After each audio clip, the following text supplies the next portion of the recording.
বিএনপির শীর্ষ নেতা সালাউদ্দিন আহমেদের গুম এবং পরবর্তী সময়ে ভারতে যাওয়া নিয়ে এবার মুখ খুলেছেন অন্তর্বর্তী সরকারের পেশ সচিব শফিকুল আলম। শেখ হাসিনার নিষ্ঠুর শাসন আমলে বিএনপি সালাউদ্দিন আহমেদের লড়াই সংগ্রামের তথ্য তুলে ধরে রোববার সামাজিক যোগাযোগ মাধ্যমে এক পোস্ট দেন প্রেস সচিব। তিনি বলেন, বিএনপির এই নেতাকে নিয়ে অপপ্রচার চালাচ্ছে একটি স্বার্থান্বেষী মহল। তিনি তার পোস্টে উল্লেখ করেছেন, ফ্যাসিস্ট হাসিনার স্বৈরতান্ত্রিক শাসন আমলের 2014-15 সালের দিকে বিএনপির মুখপাত্র রুহুল কবির রিজভী গ্রেপ্তার হলে গোপন অবস্থান থেকে সংগঠনটির মুখপাত্রের দায়িত্ব নেন সালাউদ্দিন আহমেদ।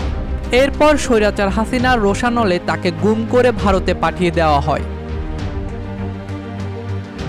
তিনি আরও উল্লেখ করেন, বিএনপির ইতিহাসে সবচেয়ে শক্তিশালী ও অসাধারণ বিবৃতি পাঠাতেন এই নেতা, যেগুলো ছিল বোমার মতো, যা সরাসরি শেখ হাসিনার শাসনকে চ্যালেঞ্জ করেছিল। কিন্তু দুর্ভাগ্যজনক অধিকাংশ মানুষ রাজনৈতিক সংগ্রামের সেই গৌরবোজ্জ্বল অধ্যায় ভুলে গেছে এবং ভালো সময় সেই সব খারাপ স্মৃতিও মুছে দেয় বলে মন্তব্য করেন তিনি।